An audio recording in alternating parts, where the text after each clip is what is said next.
Welcome to episode number 17 of the Men and Community podcast.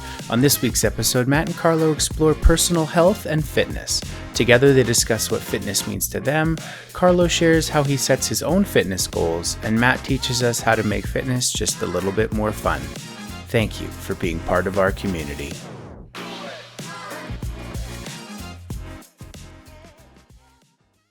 All right, welcome to episode number 17 of the Men and Community podcast. They grow up so fast.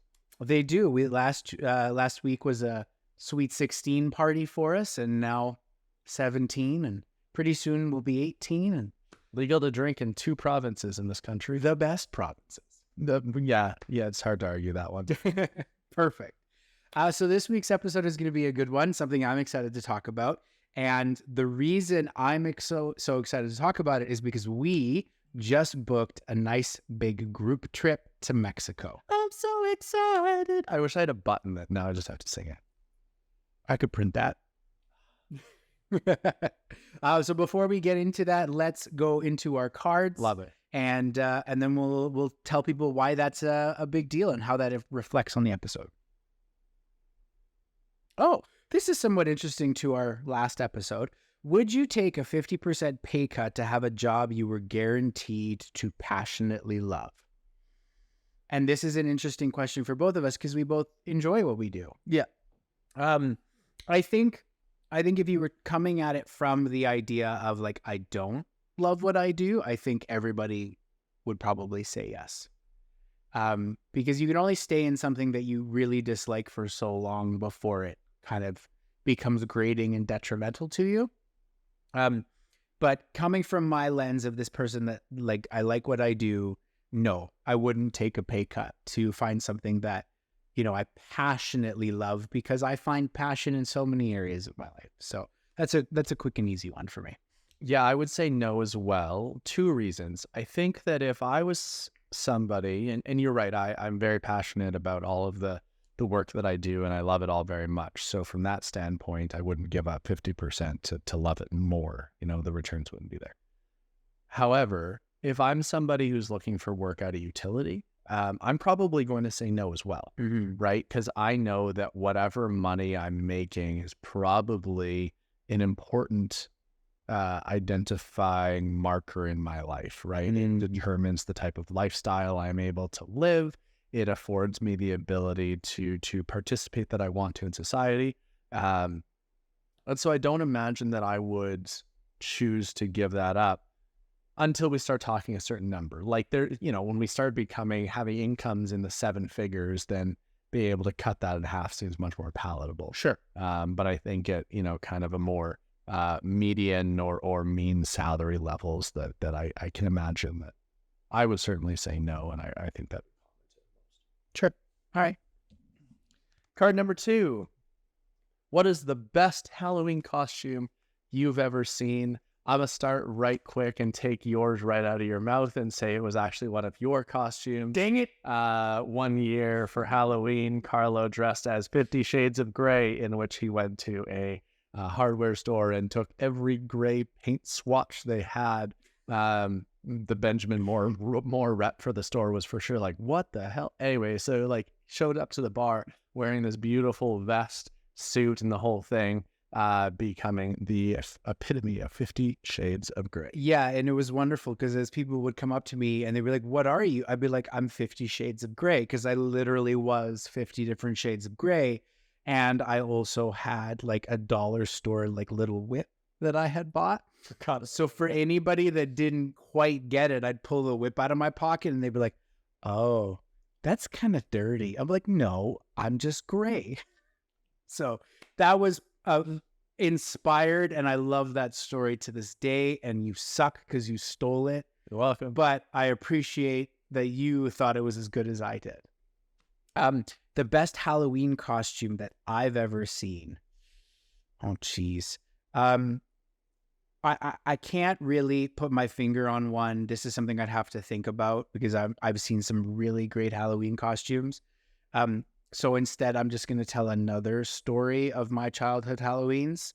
One year, I wanted to be Goku from Dragon Ball Z. So if you don't know who that is, Dragon Ball Z is a very well-known anime. It was very popular in the 90s. But the main character, when he powers up for a battle, his hair turns from black, that's kind of fallen down over his face, to straight up in the air, bright, blonde, glowing gold. And I had my mother create the costume for me, which came out really great. And then we went and we bought some spray-on hair dye, like temporary hair dye, like, yellow. And we sprayed it on, and then we realized my hair is black and it will not dye yellow in that way. So we used something like 2 or 3 cans, and my hair turned green for the night, and my scalp stayed green for 2 weeks. Oh man, did you just have frosted tips for life or green tips for life? No, I just had a green scalp. And no matter how much I scrubbed it every day, it took forever to leave. So between those 2 costumes, obviously I'm the best Halloweener ever. Apparently. Love that. Highlight on the week.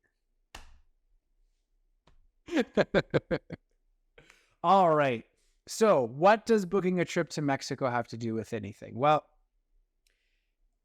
I'm going to speak for myself here, but I am the kind of person that thrives on goals with a time limit, right? So this concept of going to Mexico on this big group trip with you, we've got Eric coming, we've got Kai coming from our group episode, we've got a few other people coming from different directions. And all of us are kind of in that same spot where we're like, hey, we're going to go and spend the next few months physically, health-wise preparing for this trip because everybody wants to look good in a bathing suit. And that concept of really diving full headlong into my fitness again and into goals on this time limit with this eventual idea of taking a great big group trip and being the best looking in it excites me. I didn't know that we were competing to be the best looking. We are competing to be the best, however you define it. Oh, I hate that. You gotta be the best or nothing. Well, then talk about it. Well, okay, so if we're going to do this, we need to do this one of 2 ways. I mean, I thought what we were talking about is the idea of creating some goals for ourselves individually and then measuring ourselves based on how close we get to these goals. But if we're just going for the best looking, then that throws it out the window. I can stop today and I'm good. Shut it off. Hold it off. Okay. Wow. This is why you're leading this episode. Yeah, no, it is. Apparently, not only are you well caffeinated, but you get an ego up here today. Yes. Okay. So what this episode is going to be about is in specific. It's, of course, goals are a very broad topic. So we're not going to talk about goals in anything more than a broad or a generalistic way. But what I would like to focus in on what I believe to be the importance of physical fitness and health for men, just how many different areas and aspects of our life it can affect us. Of course, this is going to apply to any gender identity out there, but it's something that I feel so passionately about, so strongly about. And this idea of doing this wonderful little lighthearted group challenge together, no matter what it means for each of us, is something that excites me and something that I think that we're all going to benefit from. So we're going to start off this episode, I think, with the question of, if you were to define physical fitness and health, what would you say that kind of is? Right? Because of course there's the pie in the sky 6-pack idea, but I don't necessarily believe that's the epitome of physical health. So what would you say it is for you? For me, it would be 3 things, or maybe 2, and then the second one has an A and B. For me, the first one and most important is that I am able to feel good in my own skin, right? The idea that, and we've talked about this in previous episodes, that who I see in the mirror reflects the image that I hold for myself, and that there's that synchronicity there with my ability to participate in my own life to the fullest. And so that idea brings me into number 2. I want to, for the entirety of my adult life, hopefully, be able and functionally capable of all of the activities of daily living. This is a term that gets thrown around in the fitness industry quite a bit. is the ADLs, the activities of daily living. I want to continue to be able to perform those physically at a high level through every age and stage of life. Which brings me to kind of the 2A or the subset or the more privileged version of that. Not only do I want to do what I need to be able to do to function, going upstairs, reaching the top shelf in the cupboard, that's where the good food is in the snacks, but also to be able to make sure that I'm able to perform in the fun things, right? Whether it's like going out and throwing the football around or shooting a basketball around or going whitewater rafting and paddling, right? That I can pursue these physical activities into my later adulthood at a high level and still be able to have fun doing it without too much strain on my body. Yeah. And very much agree with you. Like, we're both on the same page with this. So You like the snacks on the top shelf too? actually, no. No? There's just no snacks in the house. Yeah. There's no sex in the house. I'm sorry. No what? No snacks in the house. Oh man, I thought you said no sex in the house. All right. Snacks. PG-13. Snacks. All right. So yeah, I agree wholeheartedly with everything that you said. So I think I'm just going to go a little bit deeper with it. And it's this idea that there's a feeling that comes with physical fitness and physical strength and capability. Okay.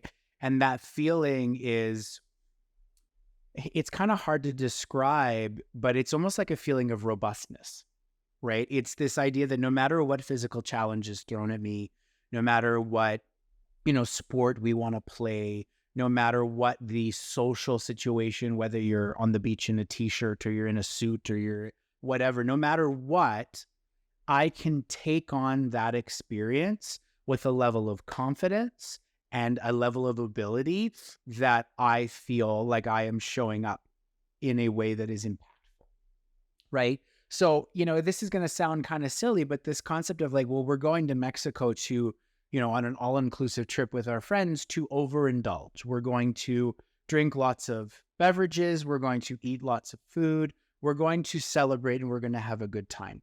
So there's nothing terribly demanding about doing any of that. But the last time I went to Mexico was in 2019 on an all-inclusive trip. And I was right in the middle of my major fitness journey during that time.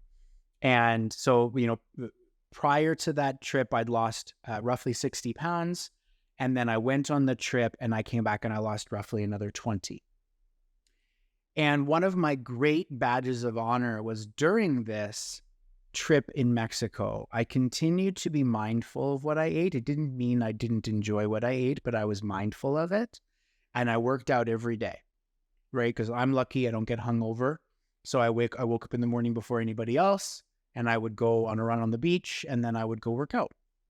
And the feeling of achievement and capability, as everybody else talked about being hungover and not feeling well because they ate too much, and you would see as the trip went on, the guys started to wear shirts over, instead of going shirtless because they started to feel gross and bloated and all that kind of stuff. I never felt that way. And to me, that level of capability and that level of self-control was very, very rewarding. So that would be what I would kind of define as physical fitness. And to kind of move into our next part, the reason I feel it is so important in specific for men to have this feeling is because for most of us, part of our identity as men is to have the ability to provide and protect and, to benefit those around us. And in my mind, those can all be enhanced by being physically capable and being in control of your urges, whether they be food-based or putting in the energy and the time to work out and all those sorts of things. So for me, it's so important as it's part of my identity as a man. Right. So, and I agree with you. I think that it's really important to me as well. How would you make that argument to, I guess on social media, we see a lot of different rhetoric around individuals choosing to demonize people who are extremely passionate about going to the gym.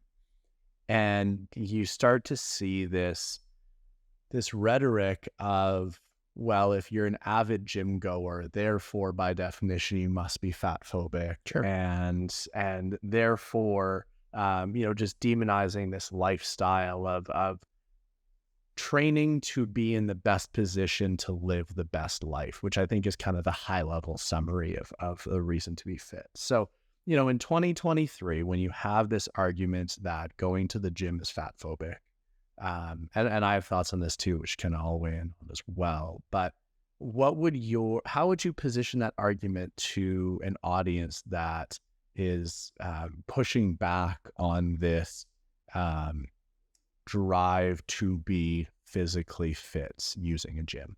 That's a great question. And I think the only way that I can think to answer it is when you look at people that are fat phobic, transphobic, any sort of, feeling of this other person's life and their choices is negatively affecting me, I think that is a legitimate thing to say. So if you've got somebody that's going to the gym and they're saying, well, I'm going to the gym so that, this person who has found a level of happiness and a level of self-acceptance in being overweight, I'm going to the gym so that their lifestyle can't hurt me and I'm showing the rest of the world that I'm better for them. That is a really terrible way to go about anything in life, right? But I don't go to the gym because somebody else's choices affect me. I go to the gym because my choices affect me, right? I live my life because of the way I live my life. So for anybody that wants to try and make the claim that, by being focused on your physical health and your fitness, that makes you in some way combative against someone else's choices, I think they're not taking into account the reasons why I'm doing it, right? And for me, it's never been about anybody else. Like, you hear sometimes people will go, well, I'm losing my weight. I'm losing some weight because my wife finds me less attractive. Is that a legitimate reason? Sure, maybe for some, but that was never it for me. I was losing this weight because, like you mentioned earlier, the person in the mirror didn't match the person on the outside. And it was time for me to reclaim who I wanted to be. And who I wanted to be was someone who was physically fit and, in my opinion, physically attractive and capable and able to do all those things. So that would simply be my answer, is that if you think that's why I would be or anybody would be doing something like this, then you may not have a good understanding of what their reasons actually are. And for me, what I would add to that is it comes down to a level of personal accountability. And then personal accountability, regardless of whether you choose a life dedicated to fitness, athletics, or none of the above. And I think that where I struggle is this idea that somehow we've gotten to this place where there's a certain group of society that has seemed to forget that obesity is in fact a fairly significant marker for chronic disease. Mm-hmm. And this is just a simple fact. It's not that you are a worse person or a bad person for being overweight. And certainly there are other health factors and other uncontrollable issues that will contribute to the level of which somebody might experience being overweight or being obese.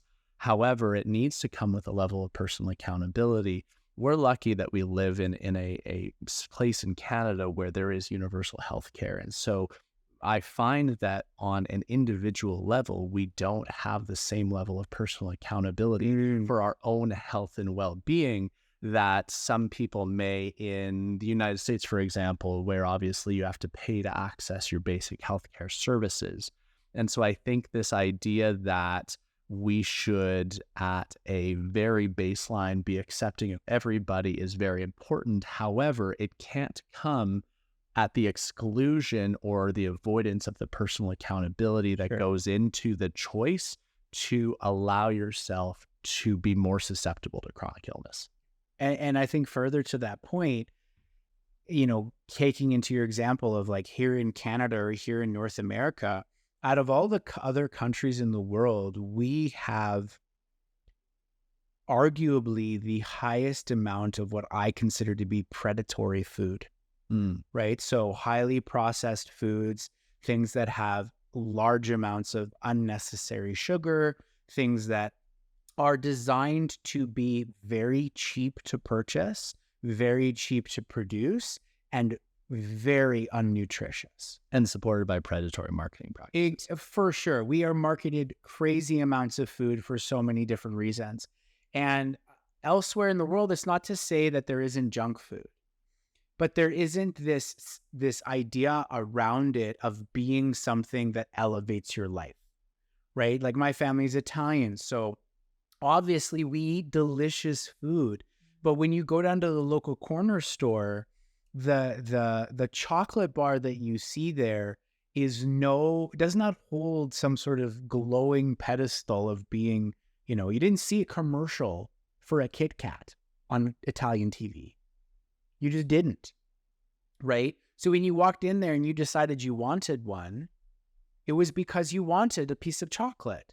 And, you know, you look at the nutritional label between a North American chocolate bar and a European chocolate bar, and the differences in ingredients and the differences in sugar content are so hugely apparent. You know, North American chocolate is made with paraffin wax. Yeah. I didn't until a couple of months ago. Yep. Like it's so that level of personal accountability that you're talking about is even more important because we do have so many things trying to literally force poor foods down our throat. So we've captured that certainly the food choices that we make are essential, that the act of actually pursuing a regular fitness regimen is super, super important. So what is that process when you're actually creating a goal for yourself, a target, there's a date or a event associated with that, obviously in this case, our Mexico trip. So how do you get from A to B? Like, obviously we know that there's all sorts of different methodologies for goal setting, SMART goals and all the rest. Yeah. What is your process when it comes to setting goals that are fitness related? I'm going to preface this by saying that neither Matt or I are health or fitness professionals. I am so. Yes, I apologize. Go on. You are. Your point stands. We just talked about it, but like I'm not a personal trainer. You don't hold a certification in personal training, do you? Not currently. Okay. I have. But you did. Okay. I didn't know that. So, you know, when I answer this question, take it as a grain of salt from someone with personal experience. When Matt, with significantly more training in this area, takes it, you take it more seriously, right? But in my opinion, there's two kind of ways that you can approach this. You can do what I originally did, which was a massive overnight, complete overhaul of my entire diet and physical exercise routine. Okay. And I'm going to go ahead and say that this is not advisable for the majority of people because you need to have a level of commitment and a level of just sheer stupid will to make it succeed. Because when you go 100%, 0 to 100, you will very quickly discover how hard that is. And if you don't have the right reason for doing it, you will fall off that wagon, right? It's so incredibly difficult. And I feel like traditional, you know, social media style fitness content, for whatever reason, does not make that apparent, just how hard a lifestyle change that is. So the way I tend to recommend it for most people, from my experience, and what I have been doing for, you know, ever since I kind of made that massive transformation, is I've looked at the small little changes I could make in my life. So For some people, it may be, hey, I consume a lot of soda. Well, just cutting that soda out could make a big difference, right? For some people, it's I don't get any physical activity. So, just adding a walk once a day or a couple times a weekend can make a big difference, right? It really comes down to what your goals are. So for me, I would say first and foremost is just identify maybe 3 things in your day-to-day life that because we all know and have all been taught, the food pyramid and the things that we're supposed to be doing, physical fitness and et cetera, from our time in grade school. And we all have a basic general understanding of all that. So identify a couple things in your life that you could make that small incremental change, and then do it for long enough to let it actually pay off. Because just like making this massive overnight change probably isn't going to be successful for you, making a small change and sticking with it for a week and then giving up on it because it didn't immediately make you lose 5 pounds is not going to be beneficial either, right? So make a small change and give it time to compound and actually make a difference. I would absolutely agree. I think that certainly what you're talking about is very true. There's ways that you can go cold turkey, or I guess hot turkey if you're going 0 to 100. Sure. Doesn't matter. Some sort of turkey involved. When it comes to changing everything and what can be beneficial for those people that are disciplined enough to do that approach is it means that it's affecting every part of your day. And so it's easier in some respects to commit to a routine because you're adopting a brand new routine writ large. Like from square one, you're starting from scratch. But Carlo is also right that for most people, and certainly for those of you listening, for the majority of people, that is not sustainable nor healthy way to pursue broad stroke change in terms of your fitness and health journey. What is more attainable at that point is exactly what Carlo's talking about, picking those 3, call them your unhealthy behaviors or your vices, right? Whether it's the beers or the sodas, or you haven't gone to do anything active in a month, right? And select those 3 things and commit to some sort of a weekly routine that allows you to do it. The 2 things that I would add on to what you were suggesting, the first is I would say write it down. Mm-hmm. I think that we take for granted the value of when we start to write things down. So you're not only going to write down the changes that you're committing to make, but write down how you're feeling. Yeah. Notice what it is that you feel when you wake up in the morning and all of a sudden you've got more energy. Notice when you're going to bed and you're not feeling super full and you get a better night's sleep because of it. Notice what it feels like after, your 3rd 5-kilometer walk or 2 or 1 kilometer walk around the neighborhood, and start to document the increases in that, like feeling good and increasing the confidence in your own body. And that's going to lead to more things. So that's the first one. The second one is try to find somebody that you're able to experience those things with, right? Whether it's out of a natural sense of competition, like who's going to look great at the beach, or this general sense of camaraderie and accountability. Like find yourself that accountability buddy who is interested in going on that journey with you, that you can celebrate wins with, but also who's going to push you and hold you accountable to those choices that you're making, whether it's cutting out soda or increasing your activity. Yeah. And there's kind of 2 things I want to say here. Is one is the example I gave of like cutting out soda or, picking up a little bit of physical activity. Those are legitimate things that people would tell you to do. But I also feel like it somewhat discounts the difficulty that making a major life change can, right? Like, I always struggled with my weight as a kid, all my life. And I still struggle with my weight. Like losing weight is not easy for me. So when I remember during this transformation of mine, I had a couple people come up to me, and it would happen over and over. People would come to me and say, look, what did you do? What was your secret? And after a while, of telling people, well, I completely changed my diet. I started working out 5 days a week. I do at least half an hour of cardio per day. I eat less than 2,000 calories. I focus on my protein. I focus on good sleep. I focus on my mental health. Like, I completely 100% changed my life. I realized that after the second sentence of telling them what I was doing, they'd check out, because it seems like that you either have to make a massive change to get the change that you want, or you're hearing the same old thing regurgitated over and over. Stop drinking soda, stop drinking alcohol, right? And people get frustrated with that because they feel like it's either I give up everything or there is no success for me because I've tried cutting out the soda. I've tried cutting out, the junk. And this leads me to the second thing, is that you have to have a reason why that you want to do it, right? Like, the idea of looking good on the beach is fun, but I can count so many times where I said I'm going to lose weight before I go on a trip. And then, it would be 3 months before the trip and I wouldn't have lost any weight or improved my fitness. And then 2 months, and then a month, and then a week, and I had made no progress.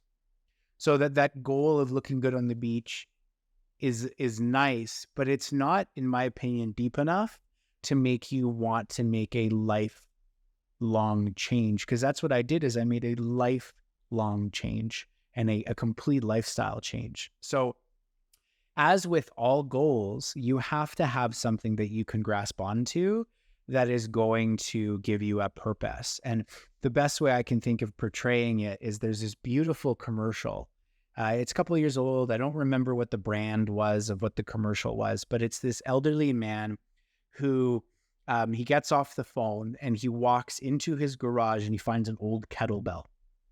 And he takes this kettlebell and he picks it up off of the ground and he puts it up, right? So he kind of puts it above his head, for those of you listening to us.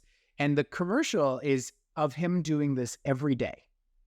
And you can see the seasons are changing, and his family members are a little concerned about him because this man is just going into the garage. He's not working out. He's just picking up this kettlebell. He's picking up the kettlebell and he's putting it down. And the commercial concludes with his entire family coming together for Christmas and him walking over to pick up his granddaughter and lift her to the top of the tree so she can put the star on the top of the tree.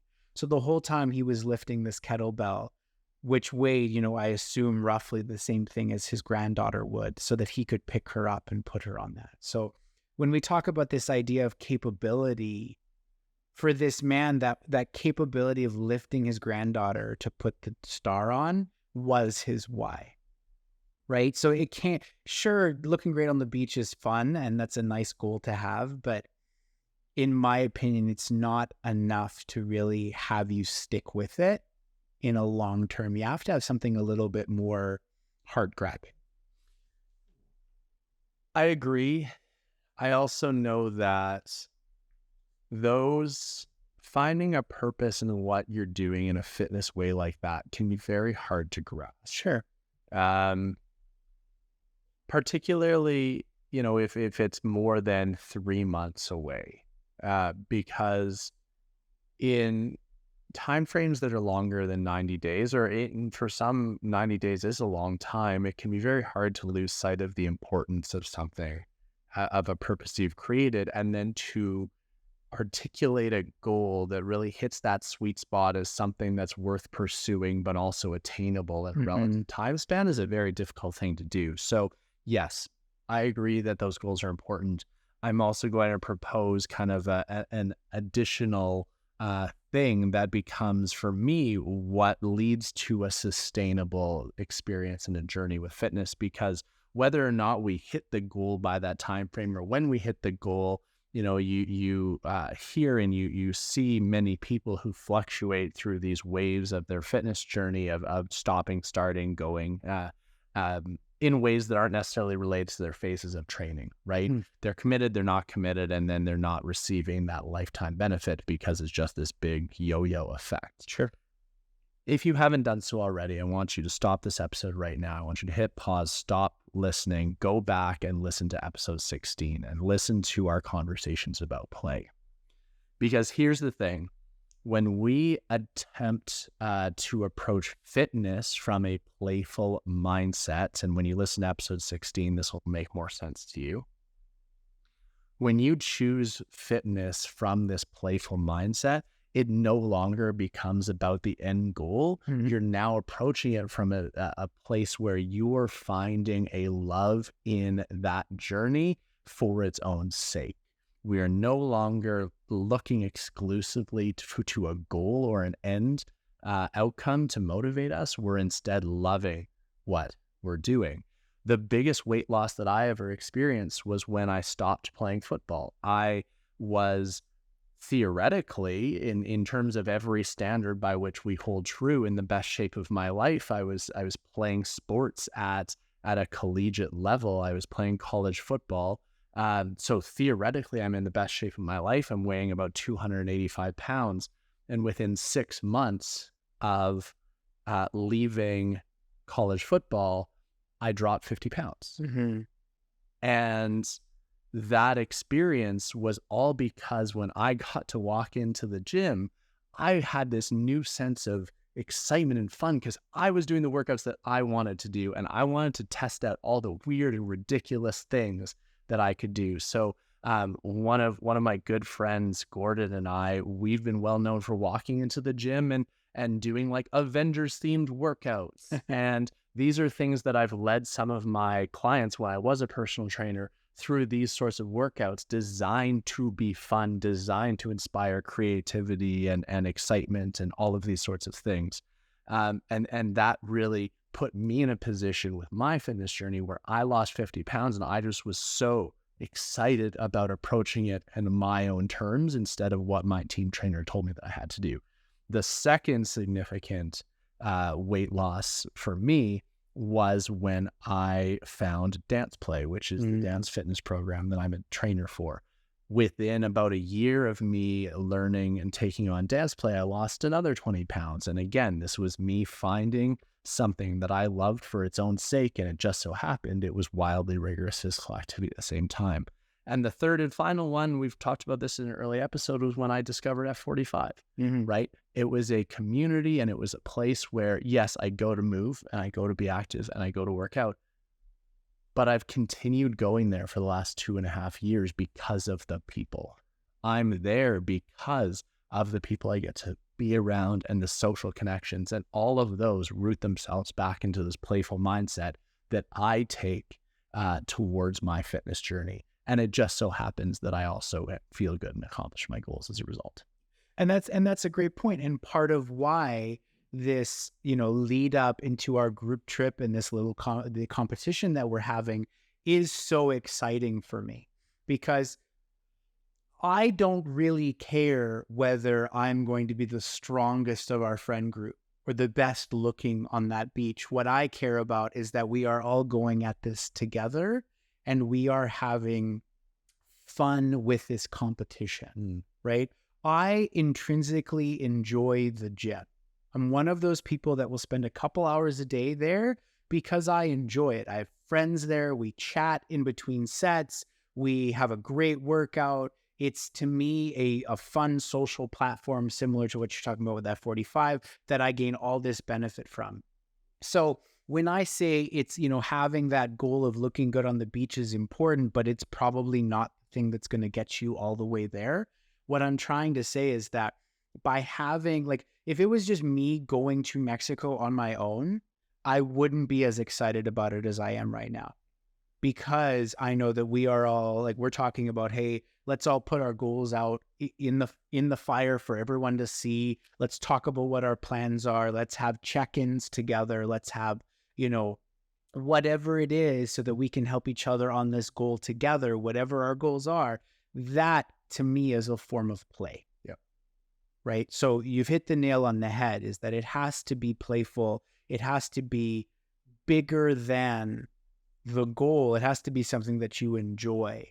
Because again, getting back to this idea of those people that try to make these massive overnight changes, that is not usually enjoyable. People that don't go to the gym regularly don't usually enjoy going to the gym the first few times they go. It sucks. It hurts, right? But then eventually you hit this point of realizing that the sore isn't there all the time anymore. And the feeling of accomplishment as you get to add a little bit more weight on becomes exhilarating. The feeling of watching the scale going down, the feeling of feeling more capable in a social situation or a sports situation, those things become addictive. And then at that point, fitness becomes part of your life rather than it being a choice you had to make. Right? But so that is the overall goal. It would be that I would hope anybody that's trying to make a legitimate, long-lasting fitness change falls in love with the little victories that it gives you. But for those people that are on the short term that are starting to just try and get started, it has to be, like you said, it has to be a sense of play. You have to give yourself, like we talked about in episode 16, the opportunity to fail and stumble and not be so critical of yourself. And you have to do it for the right reason. You have to do it for yourself because it's a legitimate change you want to make to better yourself. I love that. I think that's very well said. Yeah. Thank you. So do you want to, we talked about this being an accountability journey. Do you have your goals set in your head that you want to share with us and, put that out there? Is that something that you're interested in doing in this platform? Yeah. So this is kind of an interesting one because I've always felt like some of the goals that I've shared with people, especially those in the fitness industry, they look at me like I'm a little nuts and they try to go on and tell me that maybe it's not a good goal. So I'll be interested to hear your take on it because I know I've shared a little bit with you, but as it stands right now, like as a weigh-in this morning, I think I weigh 243, which is on the high end for me. In December, January, and February of this year, I went on a little bit of a bulk. For those of you that don't know, a bulk is an attempt to eat more, train harder, and put on muscle mass. And I succeeded. But it also means that the inverse of that is you now need to spin back around, go back into what's called a cut, and lose the weight you gained. Because when you're bulking, you will gain muscle, but you are also likely to gain some fat just from the extra calories you're eating.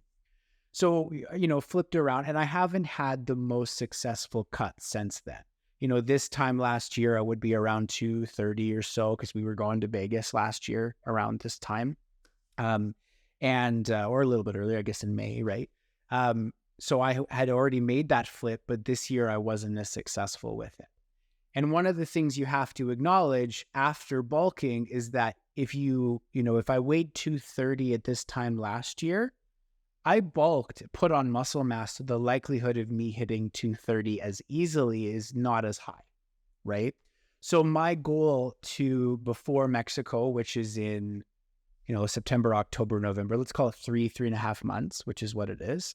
If I'm weighing 243 now, I'd like to be 225 with an ultimate, ever reaching goal to try and hit 210, right? Because at 210, that is about where I'd be at about 15% body fat. And considering I started at 40%, in 2019, I think that would be a really amazing goal to accomplish. I think that's really, really wonderful. And I think that it's very ambitious for sure. But at the same time, it's, I know you and I know you to create these very audacious goals, and that drives you and pushes you to be your best. So I think that's really great. For me, in the same way, I'm currently, same boat as you. I'm a little bit on the heavier scale of what I've been in the last couple of years. I weighed in today at 246. So my goal prior to our trip would be to, I'm a little bit less ambitious with the weight. I would like to lose 10 to 12 pounds, come down to 235, 234, somewhere in that range. But I would love to be sitting at right around 20 or 21% body fat. I suspect I'm going to have a chance to actually measure in a couple of weeks what I'm at as a baseline, but I'm anticipating that I'm sitting close to 24 or 25%. So we're looking at like a 3 to 4% shift in my body fat percentage is what I'm looking at. Nice. And that's a great goal. And again, I think there are going to be those people that in this case are kind of like me, that are like super gung-ho about it. Like the concept of losing essentially 20 pounds in 3 months is a lot for people. But I have done it in the past and I've made major changes. And yes, it's going to be harder now than it was then, but it's a challenge that I am excited to play around with. And then there's going to be people like you that are a little bit more conservative is not the right word, and realistic's not the right word, but it's you're more prepared for what your past experience has been and what you're capable of and what your body is capable of, because everybody is different, right? Like I think it's probable for me to do what I'm talking about doing, but for other people, it's not, right? I know that if I was going to be interested in dropping more weight than I'm talking about, then I would have to give up going to the gym every day. And it sounds weird, especially if, for anyone listening who isn't as experienced with going to the gym, but the volume at which I lift weights in the frequency that I'm currently going to the gym, which is typically kind of 5 days a week, I wouldn't be able to lift weights as frequently in order to reduce the muscle mass to coincide with that weight loss. And see, that is something as a former fat kid that I have struggled with for a very long time, is this concept that the weight on the scale is not the be all end all. It really isn't, because, 240-pound Carlo this year is drastically different than 240-pound Carlo last year or the 2 years prior. But that's hard to see because you never really stopped to take a picture of yourself at a specific weight unless it was a goal weight. Right. So I have a little bit of comparison available to me there, but it really isn't the number on the scale. It's the way that you feel and the way you feel about yourself when you look at the mirror. So while, as maybe kind of a final closing thought, well, it may be something that is important to keep track of, right? Is your weight. The more important thing is always going to be your perception of how that weight looks on you and how you feel with it, right? And it has to go along with making changes that can fit your lifestyle and are realistic in addressing the change that you want to see, right? All these things have to gel together. If you've got these goals and these ambitions for how you want to see yourself in the mirror, but those don't align with the choices that you're making in your lifestyle, something's got to give. And so the way that you design your goals has to align with the lifestyle that you're willing to accept in the pursuit of those goals. And that's a super good point because, at this stage, the person that I see in the mirror isn't that much different from who I am externally. So that means the action I take to get to that goal does not need to be as severe as it once was. Where before, when I was 315 pounds, that was such a drastic difference in a person that action needed to be massive, right? So that's a really great point. So, kind of at this point, we've talked about what we believe the importance of fitness is for us. We've talked about, just how important it is to feel a certain way. We've even talked about a little bit of actionable things that you can maybe do to move yourself forward and to do it in a way that is sustainable and something that is not going to be detrimental to your life, but being an addition to your life. And, like we said, it's that play, adding some extra play into your life that's just focused around your fitness and your health. So for me, I think that my hope for this episode would be that something that we've talked about, if you're sitting on that idea of, I want to become more healthy, or I know I need to become more healthy, and our conversation about this was enough to spur you into at least looking into what your goals and what your action might be, I would be happy for what this episode is, right? Because I think that every great change in someone's life was spurred on by an idea and maybe even an example of success, right? And, I'm not saying that I am somebody's example for success, but I hope that I was at least the idea for somebody who's contemplating a change, who might now actually take a little bit of action on it. I love that. And for me, what I hope the major takeaway for anyone listening is that regardless of what behavior you're choosing related to your health and fitness, whether it's the things that you choose to consume into your body or the way that you choose to move your body, there needs to be a level of realism when it comes to taking accountability for the actions of things that we are doing with our body or consuming in our body. And so long as we are willing to take a look in that mirror again and accept the natural and logical consequences of the actions that we choose to make, then I wish everybody the best. And it's so important that we're willing to not look at that with rose-colored glasses, and be willing to fully be accountable for the people that we're choosing to be and the bodies that we're choosing to steward. Agreed. I'm going to start us off with our gratitude as we close out here because, and I've alluded to and I've talked about this in prior episodes and prior senses of gratitude, but I am so happy to have you in my life in this such a multifaceted way, right? Like we have this podcast together. We live our separate professional lives, yet we can bounce ideas off of each other. We're fantastic friends. We share good friend groups together. We travel together. And now just to add on another thing, we have this separate yet mutual goal that we're chasing after together. And to have a friend that we can kind of encompass all of those things together, I'm so very thankful for. Thank you.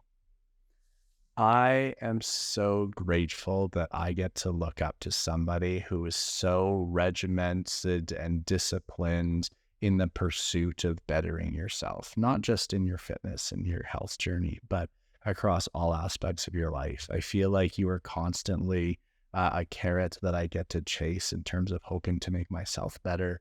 And I'm just so grateful that I get you in my life to look up to and to try to wipe your dust off of my windshield as I run pull. So thank you. I appreciate that. Thank you. Go ahead. So with that, we're going to bring this episode to a close. The mics are pretty good, so you probably caught it. There was both an audible gasp as we were both ready to let finish that beautiful moment sit and then to finish it off. But once again, thank you for being a part of our community and supporting our podcast and for joining us for episode 17. As always, please take the time and connect with us on social media, whether it's messaging one of us directly or messaging our podcast page. We would also love to have you join and continue to be a part of our Discord server, and any way that you feel is right for you to interact and reach out to us. We would love to connect. So thank you for everything. And if you need that motivation, now's your time to turn off this podcast. And just like Carlo's about to get up off that couch and go for a walk around the block or go to the gym. It doesn't matter. Just move your body. And yeah, with that, thank you so much, everyone. And we hope you have an amazing rest of your day. See you later, guys.